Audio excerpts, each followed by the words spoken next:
Perfected faces. Done by the best makeup artist Candy. Do you know the feeling when a football player scores, or even just plays football? Do you know the feeling when an artist draws, or even when she finishes her masterpiece? Do you know the feeling when they see how much they both accomplished? It's called happiness. It's what makeup makes me feel. Makeup is art on your face. It enhances your features, not hide them, unless you want to. Which is what makes it great. I don't see why makeup deserves all this hate. Wearing makeup isn't about insecurity. It's about confidence, at least to me. Simply just applying these beautiful products on my face makes me happy. Why? Because that's my kind of masterpiece. Makeup isn't what makes you feel beautiful, it doesn't make me beautiful. I know I'm beautiful just like everyone else. The face is everything, because without it, what is makeup? The face is like a paper that an artist needs to draw on. At the end of the day, your face is the reason you're beautiful. I be telling you all the things I wanna do to you. Kissing on the inside of your thighs, got you swimming pool. Licking every hole on your body, got you shaking too. Like when you're in control of the bed. With God it's not over. God teaches me you are narcissist. That explains everything to me. The way you are is narcissist. How come I didn't notice that before? But the universe is very powerful and right. Everything I know about you is special from the universe, and regardless, you are the woman I was looking for my whole life. I don't dream anymore. The doctor told me it's because of being brain dead in a coma. PMH, I was only in a dream. And at that dream you came, hold my hands, and later prayer warrior Antonio Soon Bethel did an amazing job of reliving me. I do know this narcissist woman, the silent treatment tells me a lot, but narcissist woman silent treatment, I literally know I can't change you, but this alone have me very deeply sad. I got my eyes on one person. The rest of y'all ugly. Leave me alone. Dion, come take a walk. Come take a walk with me.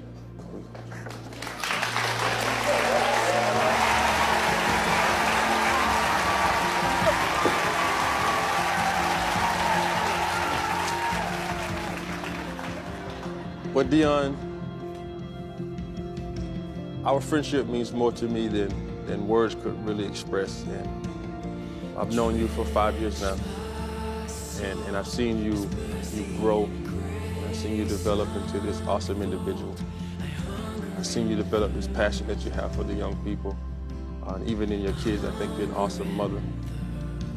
And though we've come, to the show to talk about, the business, there's some other things that I desire to share with you. I remember Angel, when she was in the camp. Angel mentioned she played around and toyed with the idea, oh, maybe you should hook up with my mom. And our circumstances at the time would not allow us to entertain anything other than what we developed. And that's a great friendship. But that's the past, and our situation and circumstances have changed. And so in this new season, I didn't bring you on the show just to talk about your business. I brought you on the show to tell you that I'm crazy in love with you. That I love you far beyond a friendship, Dion. I no longer want to be your friend anymore. I want to be your friend and much more. Dion, I want to be your protector. I want to be your provider. I want to show 3 boys, if you'll have me, how to love a woman. I want to give them an example of what it is to love a woman, how to be there, how a man takes care of the house. I want to show them how to cut the yards. I want to show them things that we do as men. But most of all, I want to love you properly and be that example for them. And so instead of just talking about it, I came here today to be about it. I love you beyond measure. I want to give my all to you. And I'm going to ask you that you do the same, Dion. So I brought you here today. Oh my God. Why? Oh my God! Ah! Are you serious? Dion McDuffie, will you marry me? Oh my God, yes.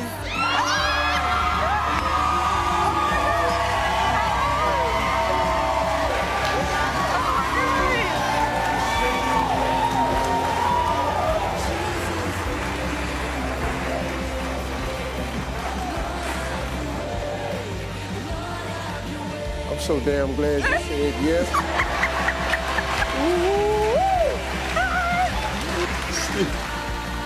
First of all, let me say this.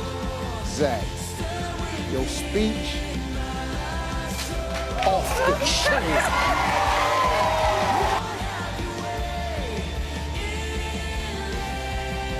I don't care what nobody say. At some point in time in your life, you decided to live above your means and had to do without.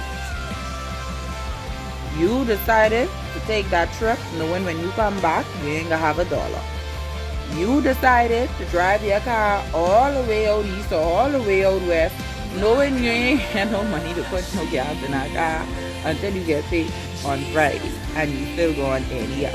Right? We is take the chance and live above our means from time to time, but people would constantly living above their means. Like, why you always do that? Like, when you constantly decide to live above your means, you know that you dig a bigger financial ditch for yourself. Yes, you do. You basically dig a bigger financial ditch because you have to catch up on bills. You gotta pay people you owe. You gotta catch up on certain things because let's just face it, living above your means sometimes can be extremely irresponsible. And I say it's irresponsible because after you done do it, you leave yourself with basically nothing or almost nothing, and you can't get by until what they say, living paycheck, like you can't get by until you get paid again. Like, financial stability is, listen to me, being financially stable is do something to you mentally. You be happier when you are financially set and stable. But when you constantly, repeatedly live above your means, ain't nothing wrong with doing something, every now and then. But when you constantly live above your means, you would see that you always hustling and bustling to pay monies back. And every time you get monies, you can't save because you have to pay back. So money doesn't stay with you when you live above your means. It only is go away. So I wanted to bring you all this morning. The Lord put this on my heart a couple times, and it's something that's important to know. So we are now in an era where you are going to have to take a different level of precaution around your body if you are looking to not expand your family. Now, if the Lord is calling you to have babies and grow your family and do the things, then this video is not for you. But God very much in my life has let me know when he was ready for a child to be born. He was very clear. Like, actually, he told me ahead of time.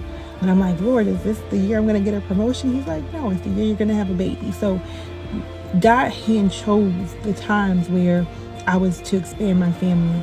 And if this is not that time for you, then you want to take heed.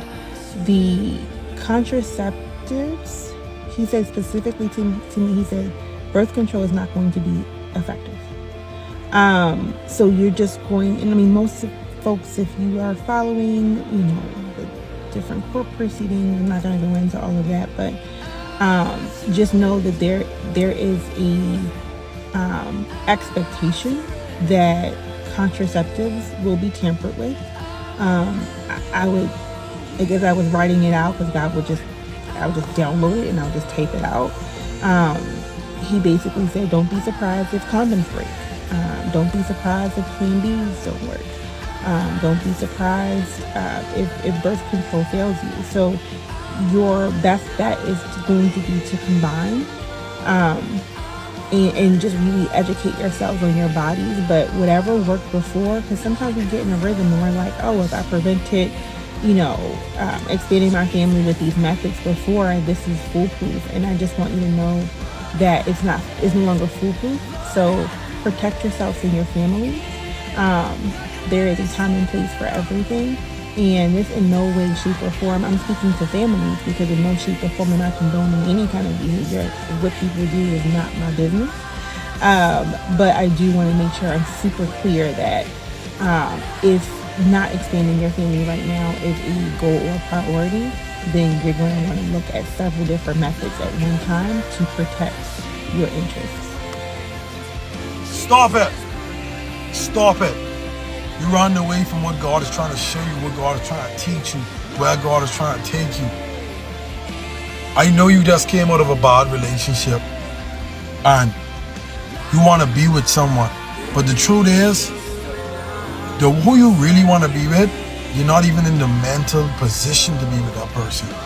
You want that person to take on an unhealed version of you, the version where you ain't even where you want to be in life, the version where you know it's a lot of things that you need to work on. It's going to take a lot of focus, a lot of you time for you to accomplish these goals. It's crazy because a lot of y'all feel this void inside of y'all and y'all ain't realizing, like, this ain't just a void. There's something God putting in your spirit to let you know, hey, I need you to focus. If you want to lose weight, focus on losing weight. If you want to go to school and take up that course, focus on going to school and taking up that course. If you want to, is it a business you want to start and study, focus and start and study that. See, you worrying about a relationship when God basically trying to align you to be the best version of yourself so that you could meet the person you actually want to be with. But you lack patience right now. You hate to be uncomfortable because you know you feel like it's going to be easy if someone come and just be there on your side and help you along this journey. No, this is for you to work on yourself. Because God He don't want you to be dependent on someone else to be happy. He don't want you in that position. He want to give you all your power.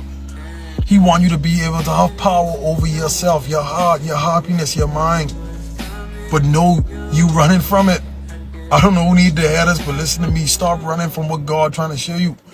Stop running from what God is trying to show you, keeping you isolated for a reason. Don't try to force no relationship. Don't try to force no friendships. Don't try to force nothing. Allow God to work. Allow yourself to heal. Work on you. Become the best version of yourself. But, feel this one's not even my spirit. I really hope who needed to hear us receive this message.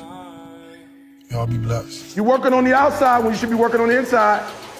The reason why it's tough for you to do what you got in your head is because you starting out there when you should start the inside job. You should start with the me work.